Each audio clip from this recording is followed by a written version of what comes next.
विद्यार्थी मित्रांनो, या व्हिडिओमध्ये आपण शिकणार आहोत vibrations produced in a string, ज्यामध्ये आपल्याला शिकायचं आहे different modes of vibrations of a stretched string and laws of vibrating string.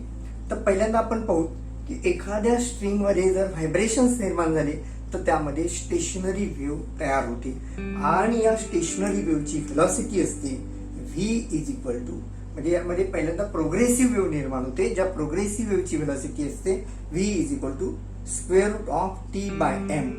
या ठिकाणी t म्हणजे टेन्शन इन द स्ट्रिंग आणि m म्हणजे linear mass density.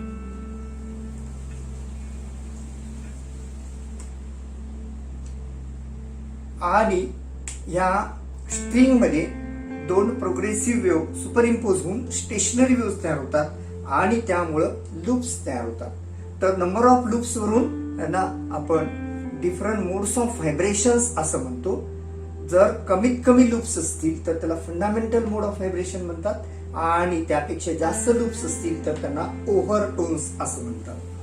So in case of fundamental mode of vibration in a stretched string there are nodes formed at the fixed end. दोन टोकाला nodes तयार होतात आणि दोन नोड्सच्या मध्ये एक अँटी नोड म्हणजे या ठिकाणी वन लूप तयार होऊ शकतो.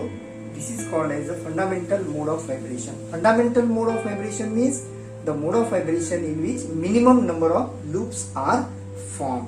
तर या फंडामेंटल मोड ऑफ व्हायब्रेशन मध्ये जी लेंथ आहे, this length is equal to distance between two node is lambda by 2.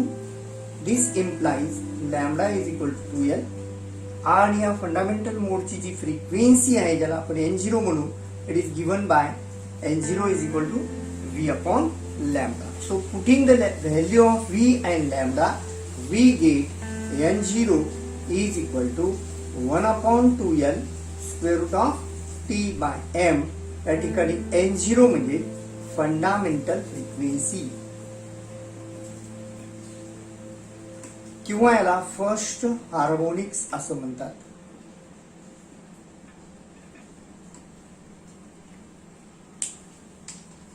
आता आपण पाहू सेकंड मोड ऑफ व्हायब्रेशन, ज्यामध्ये दोन लूप्स तयार होऊ शकतात.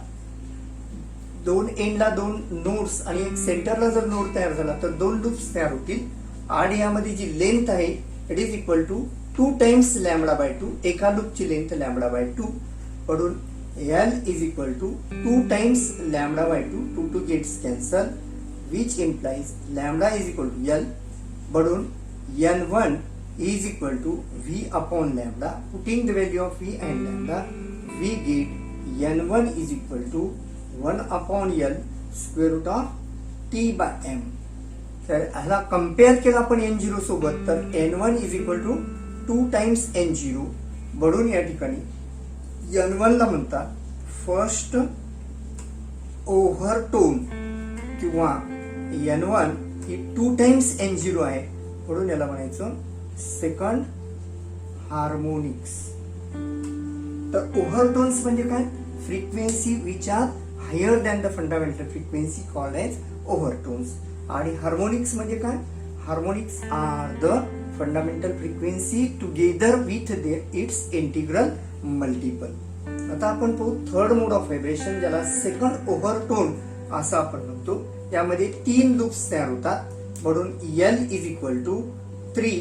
एका लूपची लेंथ लॅम्बडा बाय 2 म्हणून 3 लॅम्बडा बाय 2 आणि त्यामुळं lambda is equal to 2L upon 3 आणि N2 is equal to V upon lambda. Putting the value of V and lambda, we get N2 is equal to 3 upon 2L square root of T by M.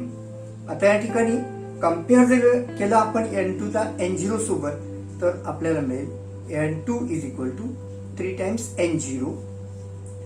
म्हणून या ठिकाणी N2 ला म्हणतात second ओव्हरटोन किंवा N2 ला दुसरं नाव आहे हे 3 टाइम्स n0 आहे म्हणून याला म्हणायचं थर्ड हार्मोनिक्स. तर अशा प्रकारे चौथ्या मोड ऑफ व्हायब्रेशन मध्ये आपल्याला जी फ्रिक्वेन्सी मिळेल n3 is equal to 4 times n0. तर या ठिकाणी आपण पाहिलं different modes of vibrations of a stretched string. आता आपण पाहूयात लॉज ऑफ व्हायब्रेटिंग स्ट्रिंग. तर या ठिकाणी फंडामेंटल फ्रिक्वेन्सी जी आहे ती आहे n0 is equal to 1/2L square root of T/M. n0 किंवा फंडामेंटल फ्रिक्वेन्सी, आता आपण याला n म्हणूया. It depends upon length, tension and linear mass density.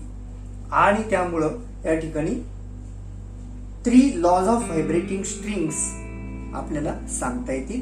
तर फर्स्ट लॉ नंबर 1, ज्याला आपण लॉ ऑफ लेंथ असं म्हणू, law of length, in which the fundamental frequency is related with length.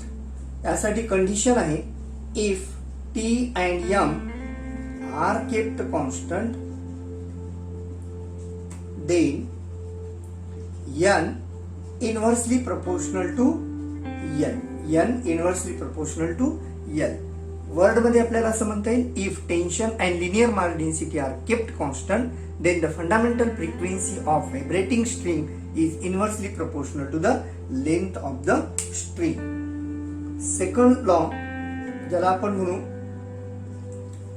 Law of tension, ज्यासाठी condition आहे if L and M are kept constant then N directly proportional to square root of tension. Word मध्ये असं म्हणता येईल if length and linear mass density are kept constant then fundamental frequency of vibrating string is directly proportional to square root of tension.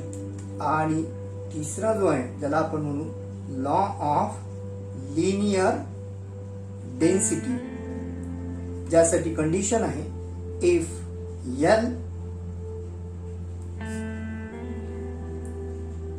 L and T are kept constant then N is inversely proportional to square root of M. किंवा word मध्ये असं आपल्याला म्हणता येईल if length and tension in the string are kept constant then fundamental frequency of vibrating string is inversely proportional to square root of linear mass density. तर विद्यार्थी मित्रांनो, या ठिकाणी आपण पाहिलं vibrations produced in a string, different modes of vibrations of a stretched string and laws of vibrating string.